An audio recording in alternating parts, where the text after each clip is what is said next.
And there's a lot of noise right now about the interest rate, recession, housing market, stock market, all that stuff. And I keep saying that, you know, I think I've seen all the different recessions and disasters that has been in the last 30 some odd years, and we survived.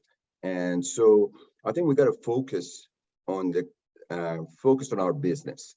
And right now, we're still selling houses. And if you're having some difficulty as far as your clients sitting on the sideline, remind them last year the interest rate were 4.5%, and they've waited until it goes down. It's not going to go down. And I think it is obvious we are going to see this interest rate stay around 6 to 7%. Nobody has a crystal ball. Anybody who tells you that it's going to go down or go up, they don't know. The Feds are constantly believing in the fact that if they raise the interest rate, they're going to slow the economy. So that tells you something, that obviously the economy is pretty strong. The labor market is pretty strong. I know that because we try to hire people and it's very difficult. And I talk to other people, the bankers and so on, that having a hard time finding people. So the economy is strong. People have to live somewhere. Now, the rents have gone up, as you know. If you checked lately, some of the prices for the apartments.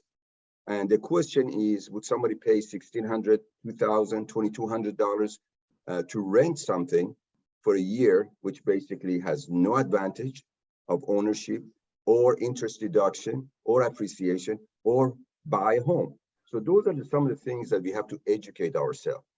And a lot of people, and I know that because again, I've heard that from some of the agents, are saying that, well, if we sell now, what are we going to do? Actually, this is a good time because the market has slowed down. You are not seeing the crazy offers that we did last year. We are not seeing $100,000 due diligence on a $500,000 house. And you guys, remember last year, it was really wild, wild west. So I think this is much healthier. It's a correction that was needed. So we have to educate and adjust. Again, some of the things we don't have any control. We don't have a control on interest rates. And so we can't worry about that. But interest rates, whether it's 6% or 7%, is not going to affect somebody that needs to buy a house. They have to buy a house. There are variable interest rates or adjustable rates that are available right now. I don't know how often people are using it. I don't think it's as often as when I started selling real estate, which was 14, 15%.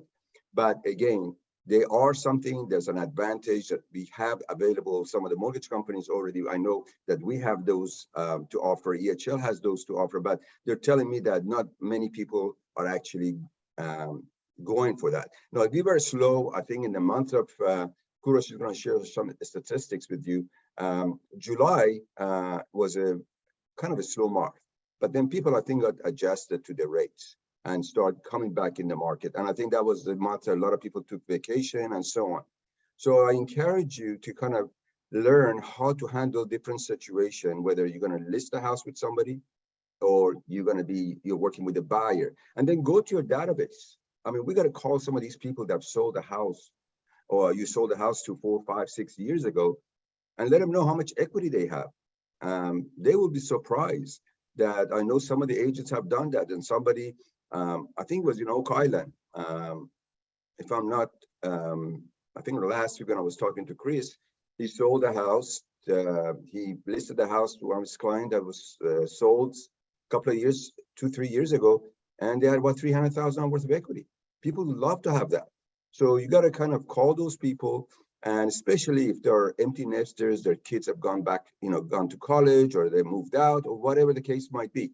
So I encourage you to do that in order to get some